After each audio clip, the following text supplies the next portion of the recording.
Hindi naman kalakihan ang resort na binili ni Edward. Ito ay matatagpuan sa gilid ng isang hindi pinangalanang hanay ng bundok. Isa itong grupo ng mga matatandang gusali na may anti-gang alindog.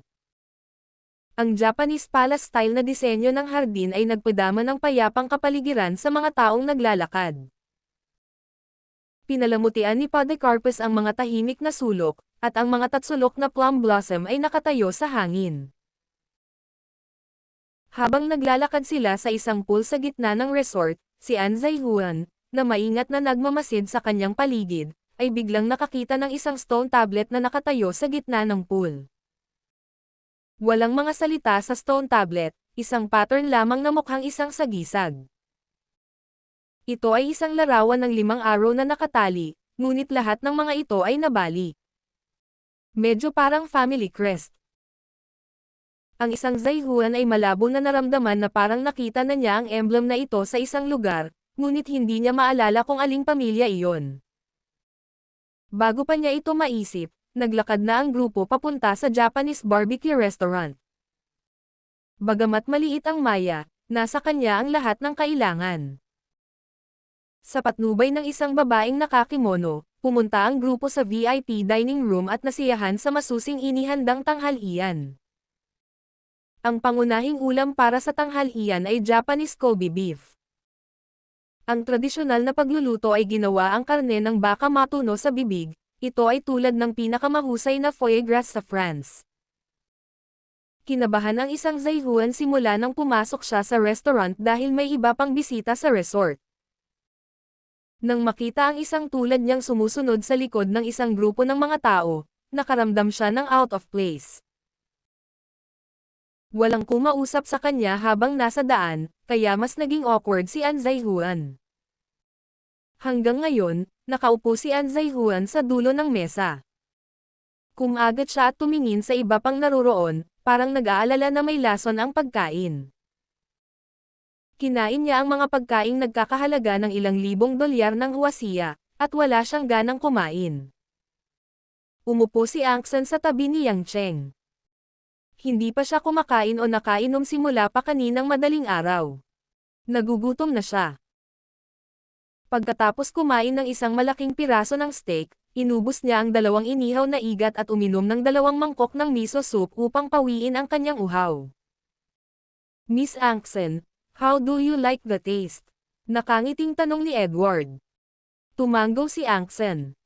Napakasarap ng lasa. Nagutom ako ng sobra, kaya binilisan ko ng kaunti. Hehe, no problem. Miss Angsen, kailangan mo pa ba ng steak? Kung gagawin mo, maaari akong kumuha ng isang tao na magpadala nito. Napakaasikaso ni Edward. Nagmamadaling iwinagayway ni Angsen ang kanyang kamay. Tama na. Kung kumain ka pa, tataba ka. Hinaplos ang nakaumbok na niyang tiyan. Ang maningning na mga mata ni Angsen ay sumulyap kay Yang Cheng, na mahinahong kumakain ng kanyang steak. Mahal, hindi mo pa rin sinasabi sa akin ang nangyari ngayon. Bakit biglang naging ganito si Liu Yun kung ayos lang siya kaninang umaga? Ngumiti si Yang Cheng at magpapaliwanag na sana nang may kumatok sa pinto ng dining room. Matapos mabuksan ang kahoy na pinto, pumasok ang isang lalaking may malaberdeng mga mata. Ang hideburo ng Yamaguchi Gumi ang nakahuli kay Liu Yun noong araw na iyon. Si Ying Wu lang ay lumuhad sa lupa at nagpatira pa sa harap ni Yang Cheng. Mataimtim niyang sinabi, "Kamahalan, ang mag-ama ng Liu family ay pinatay na. Mayroon ka pa bang ibang utos?" Casual na sagot ni Yang Cheng, "Ikaw ang bahala sa usapin ni Liu Yun, tama?" "Oo, kamahalan," sagot ni Ying Wu. Palitan ang hitsura ni Liu Yun, sabi ni Yang Cheng. Saglit na natigilan si Ying Wu lang, ngunit nakatalikod pa rin siya ng walang pag-aalinlangan. Nang ibalik niya ang kanyang ulo ay tuluyang nagbago ang kanyang mukha. Siya ay naging eksaktong kapareho ni Liu Yun. Lahat ng naroroon, maliban kina Yang Cheng at Jane, ay may pagtataka sa kanilang mga mukha. Lalong natulala sina Angsen at An Zaihuan. Matapos bumalik si Ying Wulang sa kanyang orihinal na anyo at lumabas ng pinto. Ipinaliwanag ni Yang Cheng, bagaman ang mga Japanese ninjas, genjutsu ay ilusyon, mayroon pa ring ilang bihira at kawili-wiling mga bagay. Ang transfiguration technique ay talagang napaka-advance. Na si Ying Wulang ay nagkaroon lamang ng maliit na tagumpay sa transfiguration technique. Ang tunay na makapangyarihang transfiguration technique ay maaaring ganap na ipasa ang peke bilang ang tunay. Namulat si Angsen. No wonder na parang hindi tama si Luyon, kaninang umaga. Iba ang tingin niya, at medyo pidgel ang pagsasalita. Kaya ginaya siya. Si Ying Wulang ang punong commander ng cruise incident na ito. Nag-transform siya sa hitsura ni Luyon at bumalik sa kanyang orihinal na anyo bago ang kasal. Nakihalo siya sa mga panauhin at inutusan ang iba pang mga kampan ng Yamaguchi Gumi na kontrolin ang paglalakbay. Ang lahat ay tila madali at mahusay. Isang Zaihuan, na nakaupo sa dulo, ang nagpunas ng malamig na pawis sa kanyang noo. Ito ay masyadong nakakatakot. Hindi katakataka na hindi alam ng ama at anak ng pamilya Liu kung paano sila namatay. Kahit na ang maalamat na transfiguration technique ay lumitaw. Masyadong madaling kontrolin ang isang cruise. Ang pakikipaglaban sa grupong ito ng mga tao ay parang isang matandang may arsenic. Nililigawan niya si kamatayan. Tagapanguluan. Biglang tumingin si Yang Cheng kay An Zaihuan, ngunit hindi niya ito tinawag na tiyuhin. Ito ay dahil hindi inisip ni Yang Cheng na ang lalaking ito ay karapat-dapat na maging matanda sa kanya. Kung hindi lang siya ang biological na ama ni Angsen, wala siyang balak na patayin siya. Nanginig ang katawan ni An Zaihuan. Ngumiti siya nang may paghingi ng tawad at sumagot, Mr. Yang, meron ba? Meron ba? Ngayong wala na sa mundong ito ang ama at anak ng pamilya Liu, maaari ko bang itanong, ano ang susunod mong plano? Nakangiting tanong ni Yang Cheng habang hinihiwa ang karne ng baka sa plato.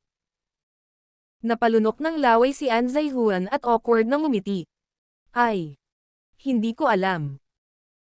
Kung ganoon, gusto mo pa bang tulungan ang anak mo, Angsen, na maghanap ng lalaki para sa kanya? Tumingin si Yang Cheng kay An Zaihuan na may mapaglarong tingin. Naramdaman na lamang ni An Zaihuan na nanlamig ang kanyang mga kamay at paa. Pinagpawisan siya ng malamig. No, An, Angsen's future is her own. Yung taong gusto niya, ako. I think it's good. It's definitely good. Hehe.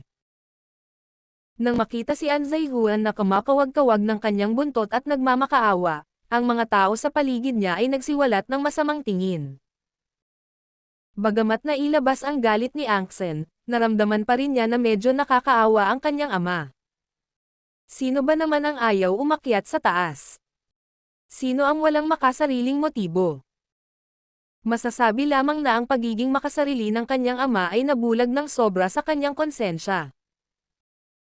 Ayaw din ni Yang Cheng na masyadong mapahiya si Angsen, kaya hindi niya itinuloy ang panlilibak kay An Zaihuan.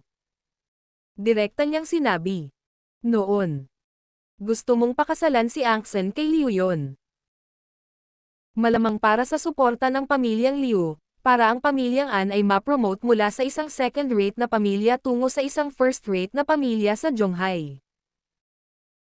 Ngunit si Angsen ay aking babae, at ikaw at ang pamilyang Liu ay nais pa ring pahirapan ang mga bagay para sa kanya, kaya hindi ako maaaring tumayo at manood.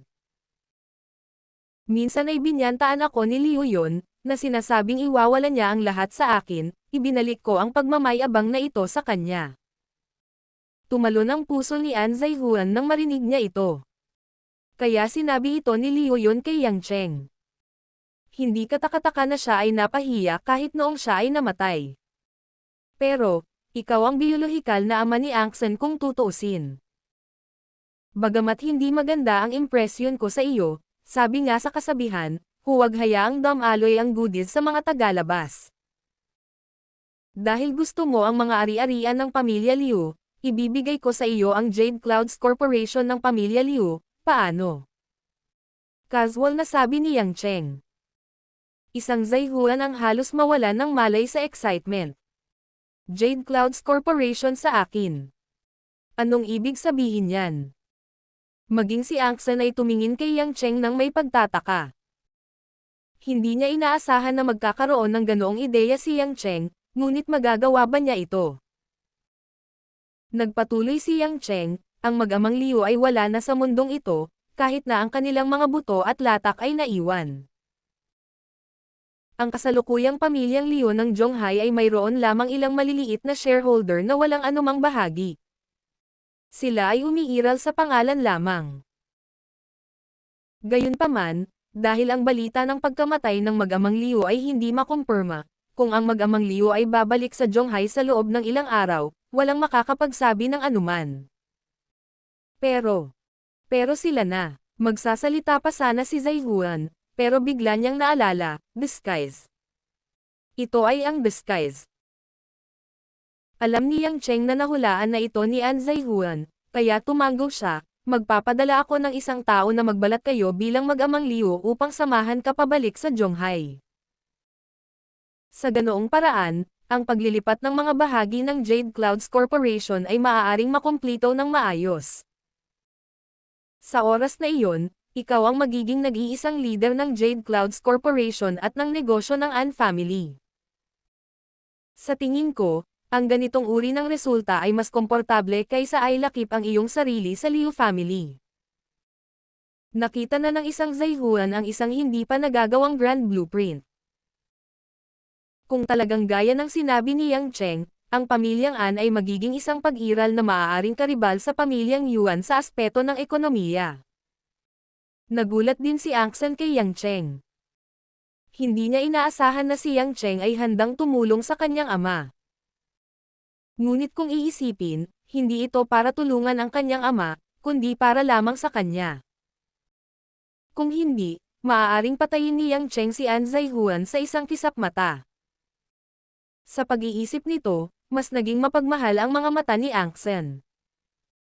Wala siyang pakialam sa pagsikat at pagbagsak ng pamilyang An mula pa noong bata pa siya. Ang inaalala niya ay ang pagmamahal ni Yang Cheng sa kanya. Ngunit, iniba ni Yang Cheng ang paksa at sinabing, ang Jade Clouds ay isang malaking imperyo ng negosyo kung tutuusin. Kung gusto mong pumalit, hindi ka maaaring umasa sa dalawang pekeng mag-amang Liu upang magtagumpay. Sa tingin ko ay dapat mong maunawaan ang puntong ito. Wala na sa mood kumain si An Zaihuan. Ibinaba niya ang kanyang kutsilyo at tinidor, tumango at sinabing, oo. Hindi pa banggitin ang iba pang mga bagay, ang gayong malaking pagbabago ay malamang na hindi maging matatag ang mga puso ng mga tao sa ibaba. Bukod dito, ang pamilya Liu ay kumikilos sa loob ng maraming taon. At maraming potensyal na lihim ng negosyo na hindi natin alam. Ito ay seryosong makakaapekto sa hinaharap na pag-unlad ng grupo. Binigyan ni Yang Cheng ng tingin si Edward, na masayang nag-e-enjoy sa kanyang beef. Naintindihan naman ni Edward at pumalakpak. Isang blonde na office girl ang pumasok mula sa labas at iniabot ang isang makapal na itim na leather na nakabalot na dokumento kay An Zaihuan. Take a look at this document.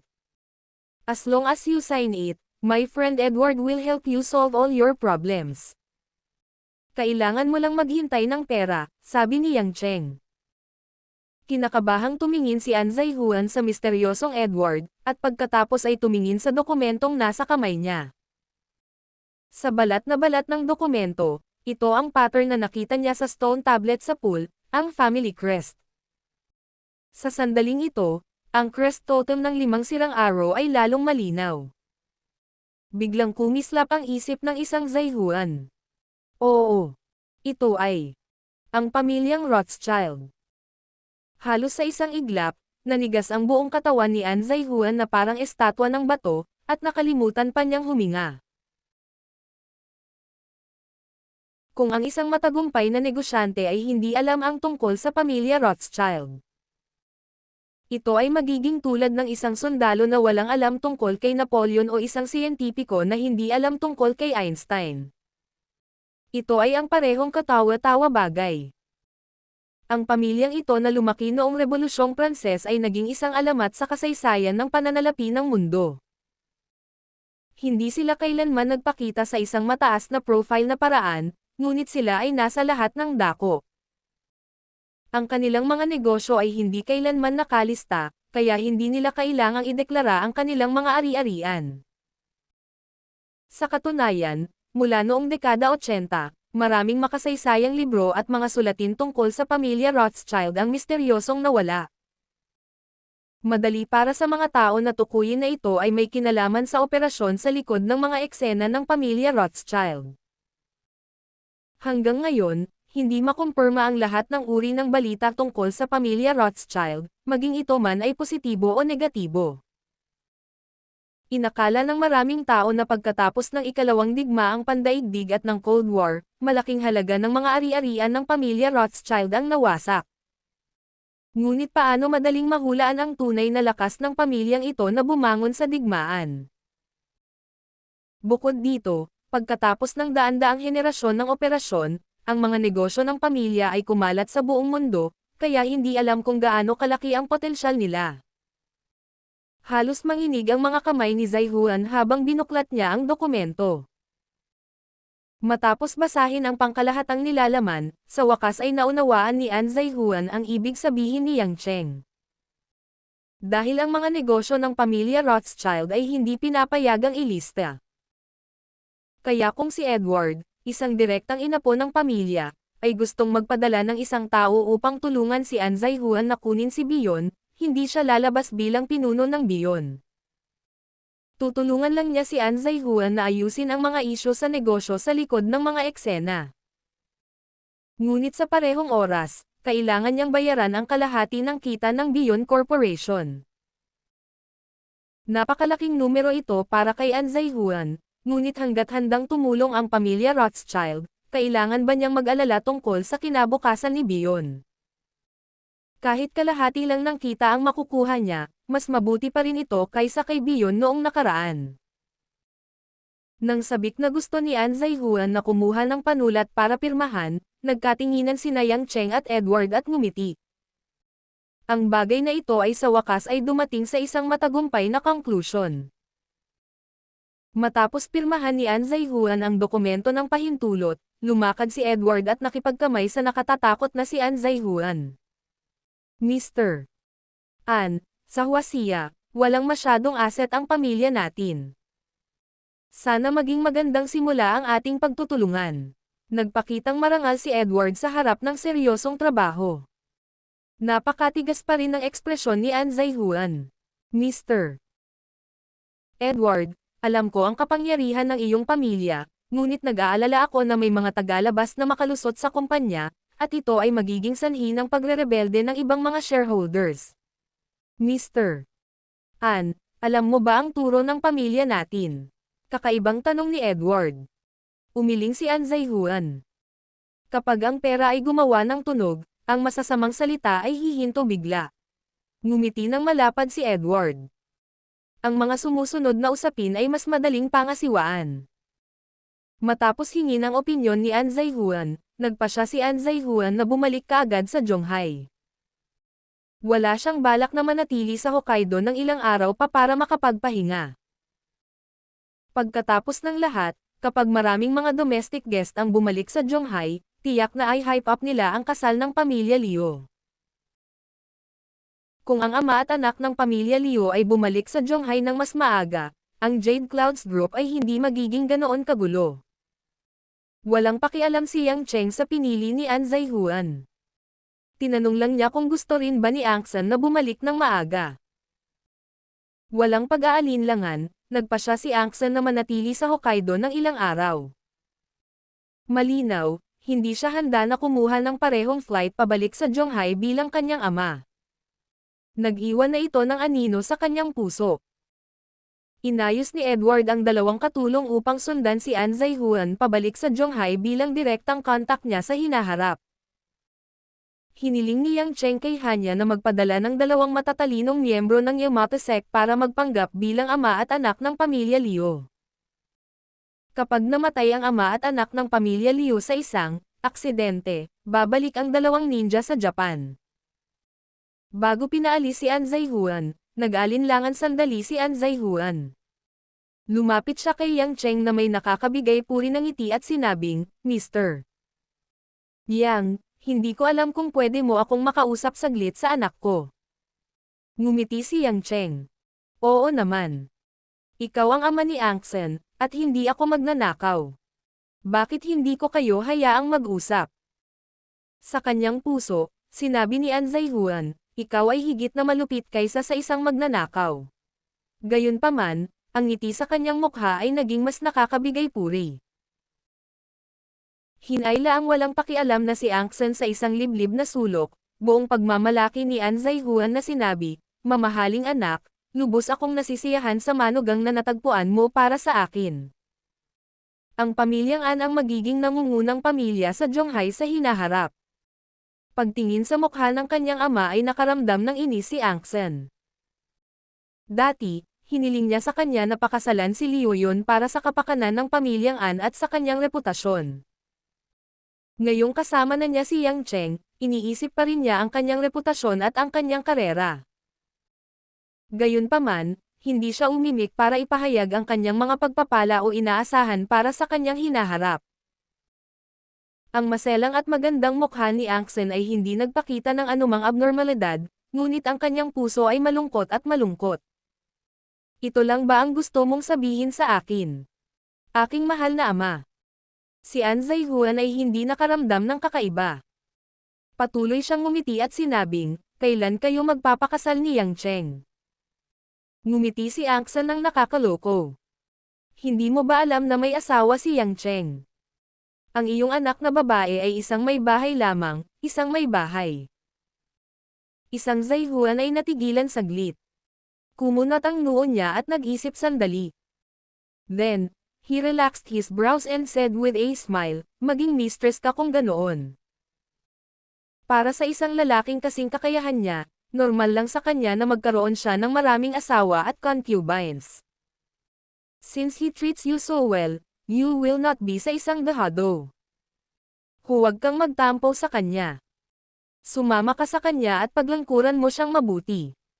Ako, ang iyong ama, ay makikinabang din dito. Naiintindihan mo ba? Naikuyom ni Angsen ang kanyang mga kamay sa sobrang higpit na pumuti ang kanyang mga buko. She sneered and said, ito lang ba ang gusto mong sabihin? More or less. Natatakot lang ako na magalit ka sa kanya. Mukhang hindi siya mabuting tao. Napabuntong hininga si An Zaihuan. Pagkatapos, bigla niyang sinabi, aking anak, aking mabuting anak, sa tingin mo ba ay posible para sa iyo na agawin ang posisyon ng asawa ni Yang Cheng? Gusto mo bang maging totoong asawa niya? Siguro kung nagustuhan ka niya to the point na na-infatuated ka na, willing talaga siyang hiwalayan ka. Tama na, hindi na nakinig si Angsen. Pinigilan niya ang kanyang galit at sinabing, ako ang kanyang kasintahan dahil mahal ko siya. Nung akala ko wala na siya, inisip ko siya sa puso ko. Hindi dahil sa kaya niyang magdala ng karangalan at kayamanan sa iyong pamilya at bigyan ka ng mukha ay handa akong manatili sa tabi niya at maging isang ginang. Pero totoo rin na hindi maintindihan ng mga taong tulad mo kung ano ang tunay na nararamdaman. Bumalik at kumilos sa hinaharap. Kung may gagawin kang mali, kahit na gustong patayin ka ni Yang Cheng, hindi man lang ako sisimangot. Galit na tumalikod si Angsen at umalis, naiwan si An Zaihuan na nakatulala sa lugar na may pagtataka sa mukha. Sa susunod na 3 araw, lahat ay nanatili sa resort at maaaring ituring na libre at hindi napipigilan. Dinala ni Yang Cheng si Angsen sa dalampasigan upang mangisda at magski. Si Angsen ay hindi marunong magski, ngunit gusto niyang hayaang buhatin siya ni Yang Cheng sa kanyang likod at mabilis na dumausdad sa kagubatan. Sa gabi, silang dalawa, na labis na nagmamahalan sa isa't isa, ay likas na magkasalubong at magkadikit. Sa wakas ay naunawaan ni Yang Cheng kung ano ang ibig sabihin ng ipinanganak na may mapang-akit na buto.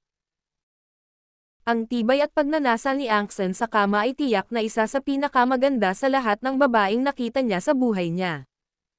Sa araw, matapang siyang humihiling na pumunta ng 1 beses o 2 beses kapag siya ay libre, at sa gabi, siya ay nakikipaglaban hanggang hiteng gabi bago siya nakahanda na matulog ng mahimbing. Kung hindi dahil sa kanyang espesyal na pangangatawan, hindi kakayanin ng mga ordinaryong lalaki ang kaakit-akit at magandang babaeng ito. Sa katunayan, may sariling dahilan din si Angsen. Pagkatapos ng lahat, kahit na alam nila ni Yang Cheng ang damdamin ng isa't isa, ang kanilang tunay na pagkakaunawaan ay napakaliit pa rin. Ngayong napagpasyahan na niyang makasama ang lalaking ito habang buhay, nagsimula na ring magplano si Angsen kung paano lalabanan ang mga puntos para sa kanyang sarili. Kahit na siya ay isang babaeng punong guro, kailangan niyang maging isang manlalaban sa mga mistresses. Lalo na nung may katabi na Western beauty na parang Jane, nahirapan talaga si Angsen na, Angsen. Paano kung mas maraming magagandang babae ang gustong makipagkumpetensya sa kanya para sa mga lalaki sa hinaharap, at nahulog siya sa pabor? Alam din ni Angsen na bagamat namumukod tangi ang kanyang hitsura at figure, may gap pa rin sa pagitan niya at ng babaeng tulad ni Jane, na masasabing sukdulan ang hitsura at ugali. Sa makatuwid, kung paano hayaan si Yang Cheng na umibig sa kanya ang pinakamahalagang bagay na dapat isaalang-alang ni Angsen. Pagkatapos ng pag-iisip tungkol dito, tanging sa pamamagitan lamang ng pagpapalam sa kanyang panloob na reserba at ganap na paglalaro ng papel ng isang seductress sa harap ng mga lalaki ay ang pinakaangkop. Malabo rin na nahulaan ni Yang Cheng ang intensyon ni Angsen. Hindi niya maiwasang isipin ang mga imperial concubines sa harem ng mga sinaunang emperador. Ang mga concubines ay lumaban para sa pabor, marahil tulad ng pag-iisip ni Angsen. Gayunpaman, ang empress ng mga sinaunang emperador ay hinayaan man lang na matulog ang emperador sa kanila. Ang kanyang kapatid na babae na si Lin. Mula nang sagutin ang kanyang tawag noong araw na iyon, ay hindi na muling sumagot sa telepono, lalo pat buksan ang pinto para maging matalik siya sa kanya. Iniisip ni Yang Cheng kung dapat ba siyang magkaroon ng matigas na ugali sa pag-uwi. Ano man ang mangyari, dapat niya muna siyang patayin sa lugar at gumamit ng bakal na baril para magpasakop sa rosas. Ngunit pagkatapos mag-isip tungkol dito, sa matigas ang ulo ni Lin Ruaxi at matigas ang ulo, maaari siyang direktang tumama sa pader at mamatay. Sa pag-iisip tungkol dito, pinagpawisan siya ng malamig at tiyak na sumuko. Sa wakas natapos na ang nakakaaliw na bakasyon. Kinailangan pang bumalik ni Yang Cheng at Angsen sa China para sa Spring Festival, kaya kinailangan nilang pumunta sa airport sa umaga ng ika-4 na araw. Noong gabi bago umalis, sa luxury suite ni Jane sa resort, si Edward, bilang kanyang pinsan, ay nakaupo sa sofa, nakaharap kay Jane, na nakatayo sa harap ng bintana at nakatingin sa kalangitan sa gabi. Ang mahabang amber na buhok ni Jane ay tila hinugasan lang. Ito ay nagniningning tulad ng pinakamahalagang seda. Hawak ni Edward ang isang baso ng mapang-akit na pulang lafite sa kanyang kamay. At pagkatapos humigop ng 2 higop, sinabi niya, Jane, sa nakalipas na 3 araw, kasama ni Yang Cheng si Miss Angsen. Isa itong masamang senyales para sa iyo. This is my business. Nasabi ko na sa akin kung paano ko pakikisamahan si Yang Cheng, mahinahong sabi ni Jane. Umiling si Edward, ang problema, hindi mo man lang nakausap si Yang Cheng, paano nito maisusulong ang inyong relasyon? Balang araw, hindi mo magagawang makuha ang puso niya sa tamang panahon. Doktor niya ako, hindi niya ako pwedeng iwan, ani Angsen. Pero kung hindi sumiklab ang sakit niya, pwede ka na niyang iwan. Medyo bamigat ang tono ni Edward, mahal kong kapatid, dapat mong malaman na pinapansin ka ng pamilya. Ang nagawa ko para sa pamilya ay nalampasan ang karamihan sa mga miyembro ng pamilya. Kailangan ko bang ituring ang sarili kong buhay bilang isang misyon upang tapusin? Pinaikit ni Edward ang kanyang mga mata, at isang flash ng ilaw ang kumislap, ngunit pagkatapos ay bumantong hininga siya. Jane, dapat ay napakalinaw mo. Sa aming pamilya Rothschild, mayroong halos higit sa 30 mag-asawa na malapit na kamag-anak sa loob ng pamilya. Ang ating maharlikang kadugo ay unti-unting nasira. Kailangan natin ng bagong-bago, ganap na marangal na dugo upang ihalo sa ating pamilya. Ikaw ang aming ipinagmamalaking babaeng miyembro, at si Yang Cheng ay magiging isang mahalagang chip para patatagin ang posisyon ng aming pamilya sa mundo. Sa pamamagitan lamang ng pagpapahintulot sa kanya na magkaroon ng isang malaking relasyon sa aming pamilya, siya ay mabibilang na isa sa atin. Makakakuha din tayo ng deterrence mula sa ibang pamilya mula sa kanya. Dapat ay napakalinaw mo tungkol dito. Ang mga inaasahan ng mga matatanda para sa iyo ay mas malaki kaysa sa iyong maiisip. Edward, lumingon si Jane at tinignan ang pinsan ng matalim na parang kutsilyo. Bilang kaibigan ni Yang Chen, gusto mo lang bang gamitin ang kanyang impluwensya? Hindi naman, pero maliban sa pagiging kaibigan niya, isa rin akong marangal na miyembro ng Rothschild family. At the same time, isa rin akong kuya na gustong maging masaya ang kapatid ko. Seryosong sabi ni Edward, Jane, don't be afraid, this is not like you. Since you love him, you should say it. Kahit na mayroon na siyang Persephone, ang reyna ng underworld, at iba pang manliligaw, hindi ibig sabihin na hindi mo makukuha ang pag-ibig niya ng sabay. Kasing kalmado ng tubig ang mukha ni Jane, at hindi siya umimik. Pagkaraan ng mahabang panahon, mahina niyang sinabi, Edward, pagod na ako, pwede ka nang umalis. Napabuntong hininga si Edward, ininom ang alak sa isang lagok, tumayo at lumabas ng kwarto. Direkta ang flight pabalik sa Zhonghai. Sa pagkakataong ito, sa wakas ay makakapag-book na si Yang Cheng ng business class. Kung tutusin, siya mismo ang nag-book nito at hindi ang kumpanya. Ito ang pangalawang beses na sumakay siya ng flight kasama si Angsen. Ngunit sa pagkakataong ito, si Angsen ay hindi isang flight attendant, ngunit isang tamad na pusa na natutulog sa kanyang mga bisig, hindi pinapansin ang mga kakaibang tingin sa kanyang paligid. Tiningnan ni Yang Cheng ang masaganang business class na pagkain at napailing na lang siya at napabuntong hininga. Dahil nakahiga si Angsen sa kanya, wala na siyang oras para kumain. Kung ang iniisip ni Yang Cheng ay alam ng mga nakapaligid na lalaking pasahero, malamang na mas masaya silang makipagpalitan ng kanilang tanghalian kay Yang Cheng. Pagkatapos ng ilang oras, bumalik sila sa Zhonghai. Dahil sa pagkakaiba ng oras, hapon pa lang. Wala sa kanila ang anumang bagahe.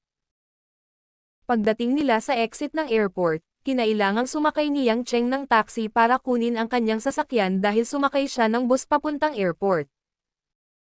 Kaya, tinanong niya si Angsen, bakit hindi ka sumama sa akin ng taxi, at ihahatid kita pabalik? Umiling si Angsen, hindi, parang wala akong kakayahang pangalagaan ang sarili ko. Alam kong gutom ka buong hapon sa eroplano. Dapat kang bumalik at kumain ng isang bagay.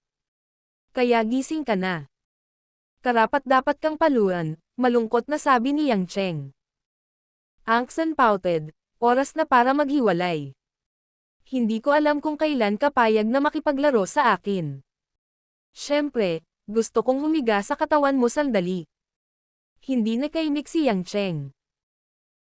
Halos gusto niyang iuwi ang babaeng ito, ngunit halatang magdudulot ito ng pagsabog ng isang malaking bato ng yelo, kaya sumuko siya. Matapos yakapin ng masuyo si Angsen, umalis silang dalawa ng airport sakay ng dalawang magkahiwalay na taxi. Dumating si Yang Cheng sa parking lot ng Yulei International. Pagkatapos kunin ang kanyang sasakyan, dumiretso siya sa villa sa Dragon Garden. Wala siyang masyadong nararamdaman sa airport noon, ngunit ngayong nasa daan na siya pauwi, nagkaroon ng gana si Yang Cheng na umuwi. Ang pakiramdam na ito ng pananabik at kaligayahan ay napakalakas kaya lalo nitong pinahirapan si Yang Cheng sa pidol ng gas. Sa wakas ay naramdaman ni Yang Cheng na talagang itinuring niya ang lugar na iyon bilang kanyang tahanan. Sa madaling salita, hindi niya namamalayan na tinatrato niya ang dalawang babae sa bahay bilang kanyang sariling pamilya. Mahigit kalahating buwan na ang nakalipas, pinilit niya ang kanyang sarili na hilingin kay Lin Ruaxi ang diborsyo, ngunit ngayon ay wala nang ganoong iniisip si Yang Cheng. Sa paglalakbay sa Japan, nang patayin niya ang Peking, 17, sa wakas ay napagtanto ni Yang Cheng na ang mga patay ay hindi na muling mabubuhay. Ang sampal ni Jane at ang mga luha nito sa galit ay nagpaunawa sa kanya na hindi siya dapat nahuhumaling sa lungkot ng nakaraan.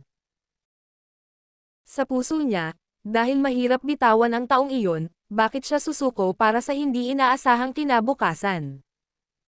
Gayunpaman, kitang-kita rin ang problema sa harap niya. Paano niya babawiin ang kanyang mga sinabi at patahimikan ang galit ni Lin Ruaxi?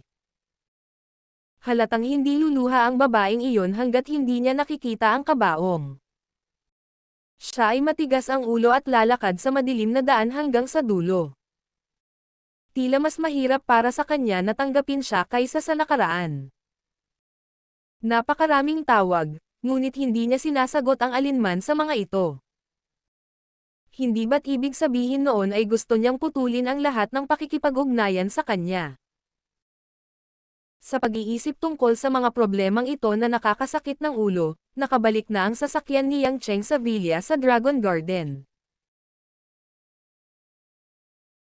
Sa sandaling bumaba siya sa kotse, binuksan ni Yang Cheng ang pinto gamit ang susi at pumasok sa sala sa isang kisap mata. Bagamat sinabi niyang uuwi siya ngayon, ang biglaang pagbabalik niya ay bumulaga sa dalawang babae na nanonood ng TV sa bahay. Gayunpaman, wala si Lin Ruaxi sa kanila, sina Huilin at Mother Wang lang ang nagpapahinga sa bahay. Silang dalawa ay nanonood ng Beijing Opera at si Mother Wang naman ay humuhuni kasabay ng himig na nakangiti.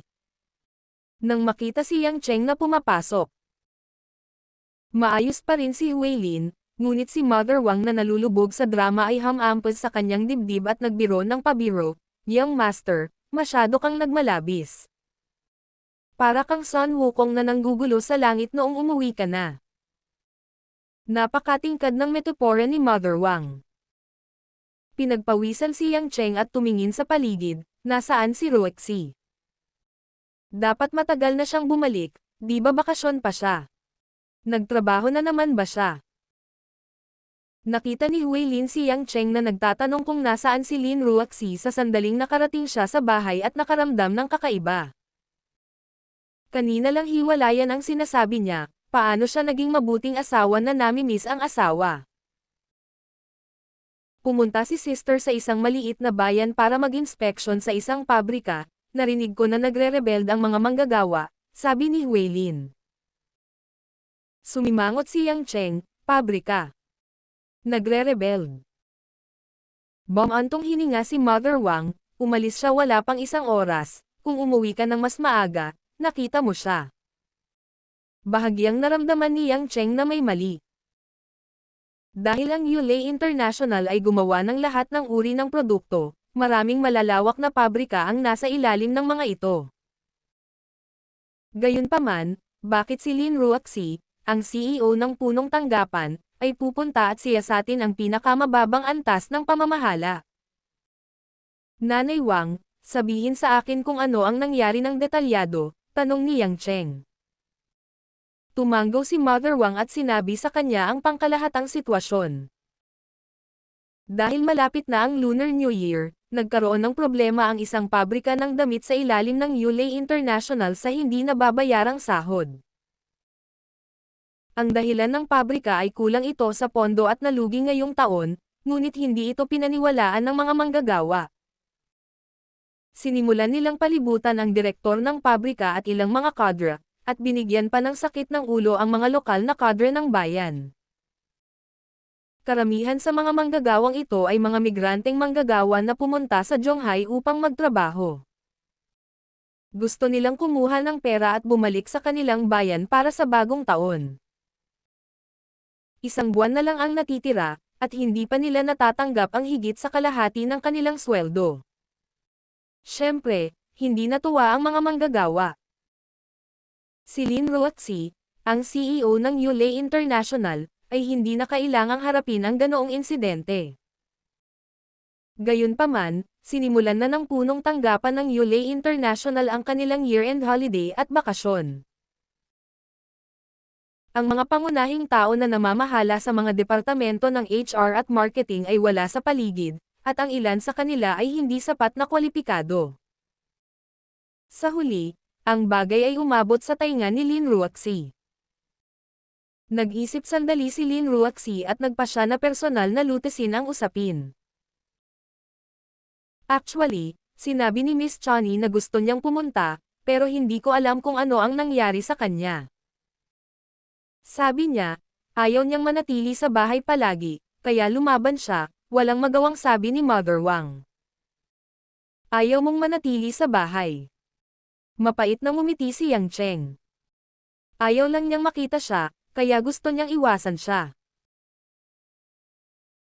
Bukod dito, hindi siya pumasok sa trabaho nitong mga araw na ito, kaya kusa siyang nakahanap ng may iwan ng bahay at ayaw siyang makita. Hindi naman siya pumunta mag-isa diba? Tanong ni Yang Cheng. Sino pa kaya ang makakasama niya? Sabi ni Miss kaya niya, kaya hindi naglakas loob ang ibang managers sa kumpanya na saktan siya, sabi ni Mother Wang.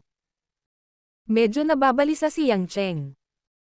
Nag-aalala siya kay Lin Ruatsi nang higit pa sa inaasahan niya. Hindi man lang siya makaupo. Ang pagpunta sa pinakamababang antas ng pabrika upang harapin ang galit ng daan-daang manggagawang mababa ang antas, paano ito haharapin ng isang kabataang tulad niya? Hindi siya isang intelektual na mga tuwiran sa iyo. Ang gusto niya ay pera. Ang ibang mga teorya ay walang silbi kung walang pera. Kung ito ay napakadaling lutesin, matagal nang nalutas ito ng mga pinuno ng lokal na pamahalaan. Bakit magpapadala ang punong tanggapan ng mga tao? Bukod dito, kahit na si Lin Ruatsi ay napakatalino sa negosyo, ang kanyang EQ ay halatang napakababa. Kung hindi, hindi siya magkakaroon ng malamig na mukha sa buong araw. Hahayaan niya ang Departamento ng Relasyon sa Publiko na pangasiwaan ang lahat ng pakikipag-ugnayan sa lipunan, at kakaunti lang ang kanyang mga kaibigan.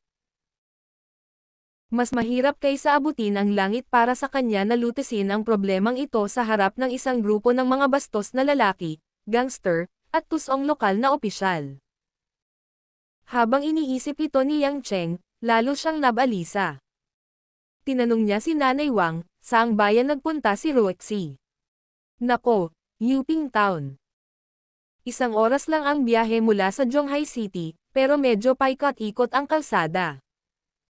Maraming maliliit na village, kaya malamang aabutin ng 2 oras. Sabi ni Nanay Wang. Tumayo si Yang Cheng at sinabi, medyo nag-aalala ako. Pupunta ako at tingnan kung ano ang nangyayari. Nanay Wang, huwag mo na akong hintayin para sa hapunan. Kuya Yang, bakit hindi rin ako pumunta? Nag-aalala din ako sa kapatid ko. Puno ng pag-aalala ang mga mata ni Huilin. Saglit na nag-isip si Yang Cheng at umiling, nag-aalala ako kay Nanay Wang sa bahay na mag-isa. Dapat kang gumugol ng mas maraming oras sa kanya. Isa pa, babae ka rin. Hindi ka magiging hadlang kahit pumunta ka. Alam ni Huilin na ang sinabi ni Yang Cheng ay totoo. Hindi niya maaaring ituro ng espada ang mga manggagawa at sumigaw. Narito ang pangunahing tauhang babae, huwag magrebelde. Bukod dito, hindi niya dinala ang kanyang espada, kaya hindi na siya nagsalita pa. Ang BMW ni Yang Cheng ay may sariling GPS navigation system. Natural, ang kotse ni Lin Ruatsi ay mayroon din ito. Sa makatuwid, hindi natakot si Yang Cheng na hindi niya mahanap si Lin Ruatsi. Kung mas mabilis siyang magmaneho, baka maabutin niya ito. Bago umalis, tinanong ni Yang Cheng ang pangalan ng pabrika, Yuping Garment. Matapos tingnan ang address ay agad siyang umalis. Makalipas ang 20 minuto, pumasok ang kotse sa isang provincial road sa suburbs. Hindi na ito isang makinis na highway. Maraming mga sanggang daan sa magkabilang gilid ng kalsada. Mahirap magmadali. Madalas may mga naglalakad at hindi demotor na sasakyang dumadaan. Hulaan ni Yang Cheng na batay sa personalidad ni Lin Ruoxi, hindi siya maglalakas loob na magmaneho ng masyadong mabilis. Malaki ang posibilidad na maabutan niya ito. Gayunpaman, minamaliit ni Yang Cheng ang kapalaran sa pagitan nila ni Sister Lin. Pagkaraan ng isang kapat ng isang oras, pumasok si Yang Cheng sa isang nayon sa gilid ng Zhonghai. Sa harap ng isang maliit na pribadong supermarket sa tabi ng kalsada ng nayon, laking gulat ni Yang Cheng nang makita ang pulang Bentley ni Lin Ruoxi na tahimik na nakaparada doon. Ipinarada ni Yang Cheng ang sasakyan sa harap ng supermarket. Pagkababa niya ng sasakyan ay tumingin siya sa paligid. Hindi niya nakita si Lin Ruoxi. Papasok pa lang siya sa supermarket para magtanong, nakita niya ang isang matangkad na babae na nakasuot ng beige na British-style coat at brown na Gucci bag. Ang kanyang buhok ay casual na nakasabit sa kanyang mga balikat. May kausap siya sa phone niya habang palabas ng supermarket. Nang makita ang pamilyar na malamig na dilag, ipinakita ni Yang Cheng ang isang nakakaaliw na ngiti at kumaway kay Lin Ruoxi. Si Lin Ruoxi ay kausap ang tao sa telepono. Bahagyang nakakunot ang kanyang mga kilay. Nang makita niyang biglang sumulpot si Yang Cheng sa kanyang harapan, halos nakalimutan niyang magsalita. Halatang natulala siya. Pagkalipas ng ilang segundo, ibinaba ni Lin Ruoxi ang telepono at naglakad sa harap ni Yang Cheng nang walang sinasabi. Tinitigan niya si Yang Cheng na parang may pinag-aaralan. Habang nakatitig, medyo nanghina si Yang Cheng at ngumiti ng alanganin. Although hindi naman ako pangit, hindi rin naman ako masyadong gwapo. I'll be proud kung ganito ang tingin mo sa akin. Hindi pinansin ni Lin Ruoxi ang biro ni Yang Cheng at malamig na nagtanong, sino ang nagtanong sa iyo na sundan ako? Asawa ko, Ruoxi. Paano ako makatitiyak kung mag-isa kang pupunta sa nayon para harapin ang ganoong grupo ng mga lalaki? Totoo ang sinabi ni Yang Cheng. Mr. Yang, pansinin mo ang iyong mga salita. Sino ang iyong asawa? Ang magandang mukha ni Lin Ruoxi ay parang hamog na nagyelo. Ang kanyang mga mata ay parang isang kutsilyo na tumatama sa mukha ni Yang Cheng. At kung kaya ko silang harapin o hindi, it's none of your business. Contract couple lang kami. Hindi kami nakikialam sa private affairs ng isa't isa. Maghihiwalay na kami sa loob ng ilang buwan. Mas mabuting layuan mo ako. Ayaw kitang makita. Napahiya si Yang Cheng. Alam niyang malamig ang balikat niya, pero hindi siya nagalit. Diretsyong tanong niya, hindi ka ba pupunta sa Yuping Town? Bakit ka huminto dito? It's none of your business. You can go back. I'll solve my own business. Pagkatapos magsalita ni Lin Ruoxi, tumalikod siya at naglakad pabalik sa supermarket. Walang magawa si Yang Cheng. Inikat niya ang kotse at agad na nakita ang problema. Nabutas pala ng pako ang isa sa mga gulong sa harap ng Bentley. Ang ganitong bagay ay talagang hindi maiiwasan sa isang maliit na kalsada sa kanayunan. Hindi nakakagulat na hindi makagalaw si Lin Ruoxi. Bagaman ang Bentley Elegance ay hindi isang napakabihirang kotse, hindi ito isang bagay na maaaring ayusin ng sino mang tagapag-ayos ng gulong. Higit pa rito, ito ay isang nayon. Maaaring walang kahit isang tagapag-ayos ng gulong ng motorsiklo, pabayaan ang isang high-end na gulong ng kotse. Naabutan ni Yang Cheng at tinanong si Lin Ruoxi, nakipag-ugnayan ka na ba sa repair shop? Bagamat ayaw ni Lin Ruoxi na bigyang pansin si Yang Cheng, hindi siya isang hindi makatwiran at baliw na babae. Kaya, kapag seryosong nagtanong si Yang Cheng, sisigot siya. Malamig niyang sinabi, nakiusap na si Huyo ng isang tao na pumunta at ikarga ang sasakyan. Ano ang tungkol sa iyong sarili? Iiwan mo ba ang sasakyan? Tatawag ako ng susando sa akin. Malamig na sabi ni Lin Ruoxi. Sinong hinahanap mo? Di ba nandito lang ako? Sabi ni Yang Cheng. Gusto kong puntahan si Yuping. I'll take you there. I'll be your assistant and also your bodyguard. Alam mo namang napakagaling kong lumaban. Hindi makakalapit sa'yo ang mga yon. Kinindatan ni Yang Cheng si Lin Ruoxi. Nag-alinlangan si Lin Ruoxi. Ayaw niyang patawarin si Yang Cheng ng ganoon kabilis.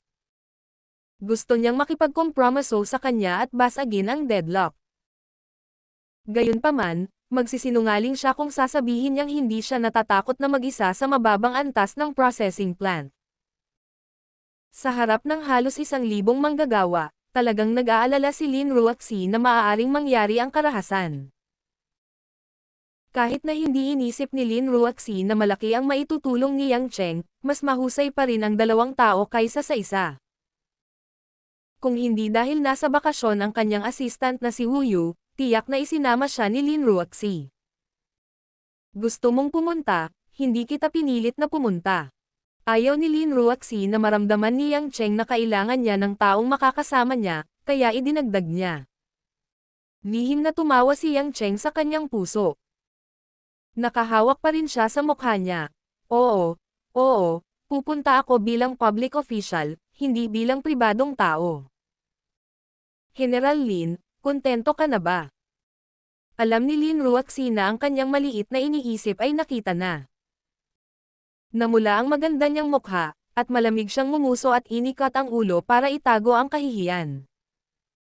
Ngunit sino ang nakakaalam na nang matapos niya itong itago, tumunog ang tiyan ni Lin Ruoxi. Mabilis na tinakpan ni Lin Ruoxi ang kanyang tiyan gamit ang isang kamay. Namumula ang kanyang mukha, at napakapula nito na maaaring tumulo ang katas. Mamamatay ako, mamamatay ako. Bakit kailangan kong ipahiya ang sarili ko sa harap ng lalaking ito? Natigilan din si Yang Cheng. Nalaman niya kaagad na hindi pa kumakain ng tanghalian si Lin Ruoxi nang lumabas siya, kaya nagugutom siya ngayon. Seeing her depressed look, he smiled and said, ano ba ang dapat ikahiya? Presidente man o kagandahan, tao ka pa rin. Kailangang kumain ng tao. Kung hindi ka kumain, kumakalam ang tiyan mo. Ito ang parehong logika ng umutot ng tao. Kinagat ni Lin Ruoxi ang kanyang ibabang labi at nagkunwaring walang narinig, ngunit medyo gamaan ang pakiramdam niya sa kanyang puso. Hindi pa siya napahiya ng ganito sa harap ng isang lalaki mula noong bata pa siya. Ang kanyang kotse ay na-flat ang gulong, ang kanyang mukha ay nakalabas, at maging ang kanyang tiyan ay umuungol sa gutom. Ito ay masyadong miserable. Hindi siya tinawanan ni Yang Cheng. Ang ganitong uri ng maliit na bagay sa mata ng mga ordinaryong tao ay maaaring maging lubhang mahirap para kay Lin Ruoxi, na may napakataas na pagpapahalaga sa sarili, lalo na sa harap niya. Kaya bahagya siyang ngumiti at sinabing, punta tayo sa supermarket at bumili ng makakain. Ang supermarket sa maliit na nayon ay natural na hindi masyadong malaki. Mula sa simula hanggang sa katapusan, mayroon lamang 3 stand. Pagkatapos tumingin sa paligid, bukod sa tuyong tokwa at biskwit, instant noodles lang ang tinatanggap. Hindi niya alam kung saang manufacturer galing ang beef jerky, pero sa pagtingin pa lang nito ay kumirot na ang puso niya, kaya hindi na niya ito binalak na bilhin. Direktang naglabas si Yang Cheng ng 100 yuan bill at bumili ng 7 o 8 pakete ng instant noodles, pati na rin ang ilang pakete ng tuyo na tofu. Humingi siya ng isang palayok ng mainit na tubig sa may-ari ng maliit na supermarket at humiram ng 2 mangkok. Pagkatapos ay pumunta siya sa bintana ng supermarket at umupo sa tabi ni Lin Ruoxi, nagbabalak kumain. Dahil pinaluto ni Lin Ruoxi si Nanay Wang sa bahay, hindi pa siya nakakain ng instant noodles mula pa noong bata siya, kaya hindi siya nakialam. Inisip niya ang sarili niyang negosyo at nagbukas ng isang pakete ng pinatuyong tokwa, kumakain ng maliliit na kagat. Kumakalam man ang kanyang sikmura, hindi siya pinahintulutan ng pagpapalaki ng kanyang pamilya na sirain ito.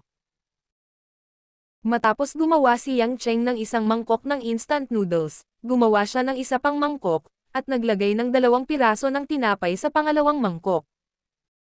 Nang makita ito ni Lin Ruoxi, dali-dali niyang pinigilan siya at sinabing, "Sapat na sa akin ang isang pakete. Bakit ang dami mong binili? Ibalik mo." Walang magawang ngumiti si Yang Cheng at sinabing, "Matanda. Nako, General Lin, sapat na ang isang pakete para sa iyo. Kailangan kong kumain ng ilang pakete. Gusto mo rin bang kumain?" "Hindi rin ako kumain ng tanghalian, kaya syempre kailangan kong kumain." Malungkot na sabi ni Yang Cheng. Tumigil sa paggalaw ang kamay ni Lin Ruoxi na may hawak ng tuyong tofu, at natigilan siya sa mismong lugar. Maaaring nalaman lang ni Yang Cheng na dumating siya sa Yuping Town nang makauwi siya, na mga bandang tanghalian. Mahigit 1 oras na siyang umalis ng bahay, at agad itong sumugod. Sa sobrang bilis niya, wala na talaga siyang oras kumain pag-uwi niya. Nag-aalala siya sa kanya kaya wala na siyang oras para kumain at sumugod siya. Naramdaman na lang ni Lin Ruoxi na manhid ang kanyang puso, at ang kanyang kaakit-akit na mukha ay hindi namamalayan na medyo nag-init. Nang makita ni Yang Cheng na biglang tumahimik si Lin Ruoxi at hindi alam kung ano ang kanyang ginagawa, natarante siya. Tinatamad siyang mag-isip, kaya binuksan na lang niya ang isang pakete ng tuyong tokwa, ibinuhos lahat sa instant noodles, at kinain ito kasama ng pansit. Nang handa na ang noodles, kumain si Lin Ruoxi habang nakatingin kay Yang Cheng, na mabangis na kumakain, at biglang naramdaman na ang bastos na paraan ng pagkain ng lalaking ito ay hindi na kasing hirap ng dati. Pagkatapos ng late lunch, dumating na ang tow truck. Si Lin Ruoxi, kung tutusin, ay walang masyadong alam tungkol sa mga bagay na ito, kaya napapanahong lumabas si Yang Cheng upang ayusin ang isang serye ng mga pamamaraan. Nang sumakay si Lin Ruoxi sa kotse ni Yang Cheng at muling umalis, sa wakas ay napagtanto ni Lin Ruoxi kung gaano katumpak ang mga sinabi ni Lin Ruoxi. Lin Ruoxi, kailangang may lalaki sa bahay. Malayo pa ang pupuntahan sa bayan ng Yuping, at mabuti kung makakarating sila doon sa gabi. Sa bagay, rush hour noon, at maraming taga-nayon ang uuwi kaya hindi ordinaryo ang traffic. Tiningnan ni Lin Ruoxi ang mga siksik-ang pedestrian, bisikleta, at debaterya na mga scooter sa kalsada, at ang kanyang anit ay namanhid. Kung siya ang magdadrive, hindi ba mahirap gumalaw? Sa pagtingin kay Yang Cheng, nakalmadong bumubusina at sumusulong, hindi maiwasan ni Lin Ruoxi na humanga sa taong ito na walang lisensya sa pagmamaneho, ang kanyang mga kasanayan sa pagmamaneho ay talagang first class. Siyempre, napansin din ni Yang Cheng si Lin Ruoxi na sumisilip sa kanya paminsan-minsan. Nang makita ang kanyang maingat at cute na hitsura, na natatakot siyang makita niya, hindi naiwasang ngumiti ni Yang Cheng at sinabing, "Ruoxi, magkasundo tayo." Nang inig ang maselang katawan ni Lin Ruoxi. Nang matanggap niya ang tawag ni Yang Cheng sa Hainan noong huling pagkakataon, naramdaman niyang sinasadya ni Yang Cheng na maging palakaibigan sa kanya, at pagkatapos ay patuloy itong tumatawag sa kanya. Nakita rin ni Lin Ruoxi na tila nagbago ang isip ni Yang Cheng at ayaw makipaghiwalay sa kanya. Gayunpaman, ang marinig niyang sinabi niya na gusto niyang makipagkasundo sa kanya ng prangka, si Lin Ruoxi ay nalilito pa rin at hindi makapagsalita ng anuman. "May mga sinabi ako noon, at baka nasaktan ka nila. Alam kong galit ka sa akin, at pakiramdam ko rin ay wala akong silbi, palaging naiimpluwensyahan ng ibang bagay. Sa pagkakataong ito, nagpunta ako sa Japan at nakaranas ng ilang bagay. Sa tingin ko, mas mabuting magkasundo tayo, huwag na nating pag-usapan ang tungkol sa diborsyo. Napakasakit, di ba?" Si Yang Cheng ay tumingin kay Lin Ruoxi nang may pag-asa, naghihintay sa kanyang magsalita. Naramdaman lang ni Lin Ruoxi na tumalon ang kanyang puso sa kanyang lalamunan. Pagkaraan ng mahabang panahon ay tumahimik siya, lumingon sa bintana, at sinabing, kung gusto mong makipaghiwalay, diborsyo ako. Kung gusto mong makipagkasundo, pagkatapos ay makipagkasundo ako. Ako ba? Isang manika na nakikinig sa iyo. May sarili akong ideya. At saka, sino ang may mabuting pakikitungo sa iyo? Kailangan bang magkasundo? Ang mga salita ni Yang Cheng ay lalabas sa kanyang bibig, ngunit siya ay natigilan. Walang magawa siyang bumantong hininga, alam niyang hindi na madaliin. Makakahanap lang siya ng pagkakataon na makausap siya sa susunod. Gayunpaman, hindi niya alam na pagkatapos sabihin ni Lin Ruaxi ang mga salitang ito, pinagsisihan din niya ito sa kanyang puso. Siya ay nakalaan bilang isang babae, at ito ay isang bagay din ng pagpapahalaga sa sarili.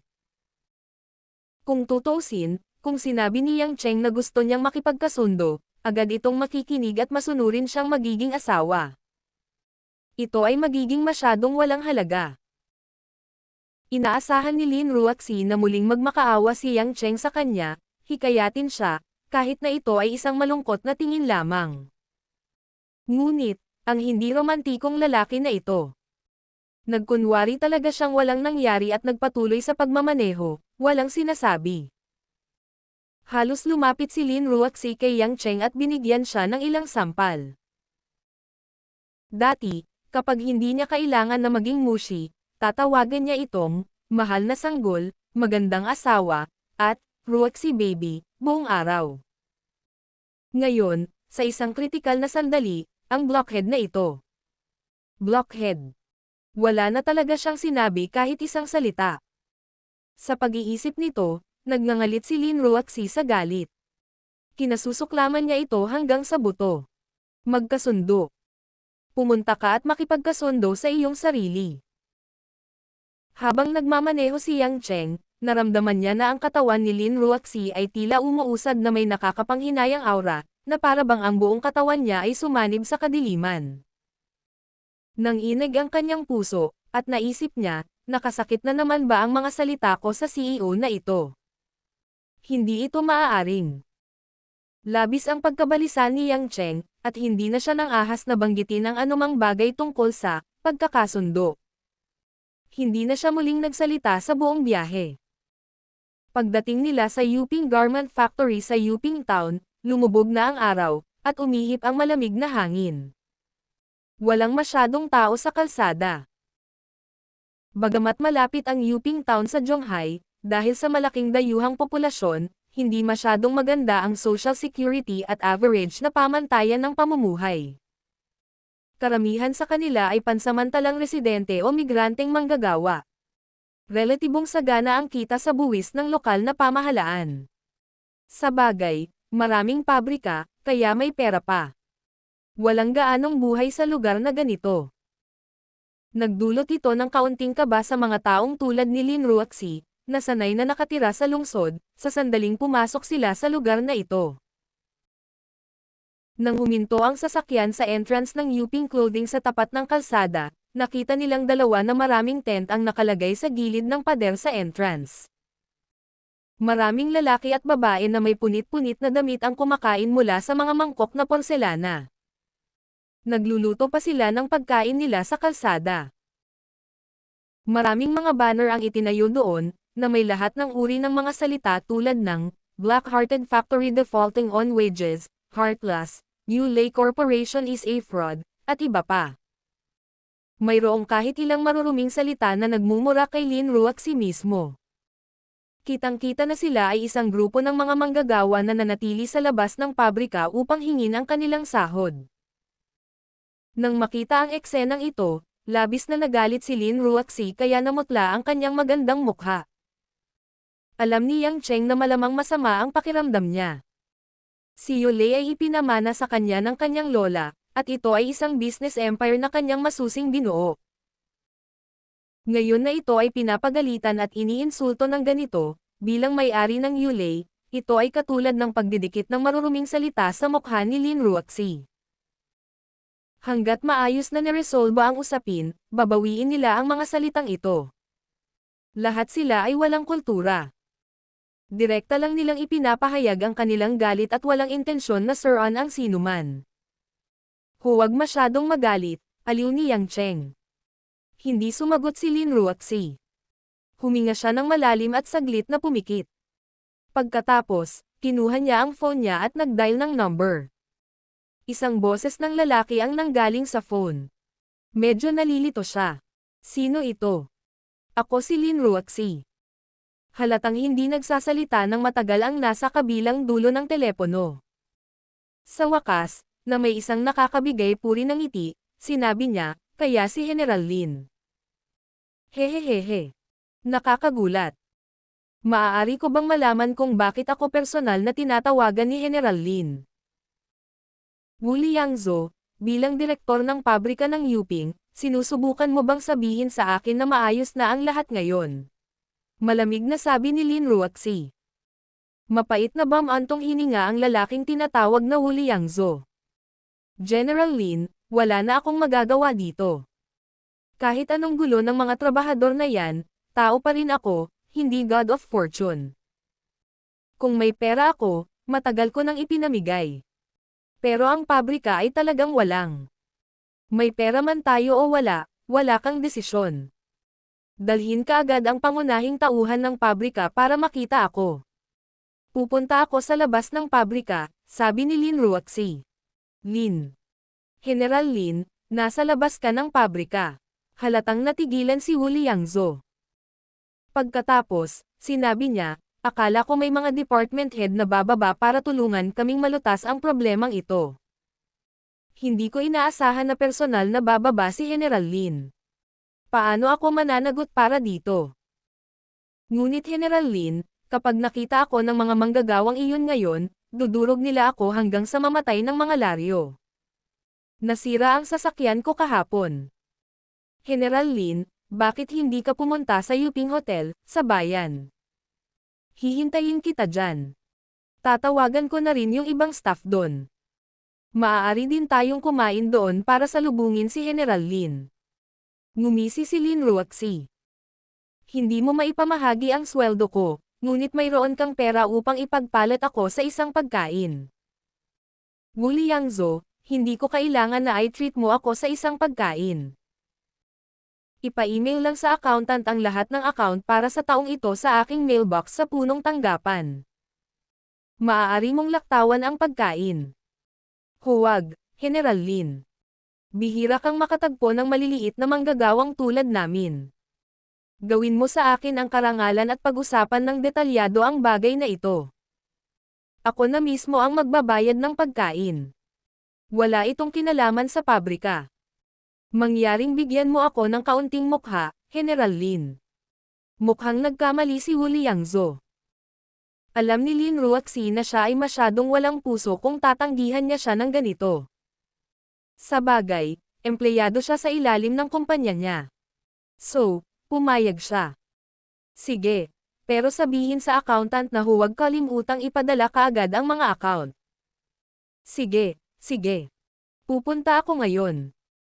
See you at the hotel later. Sa wakas ay nakahinga ng maluwag si Wu Liangzhou at masayang sumang-ayon.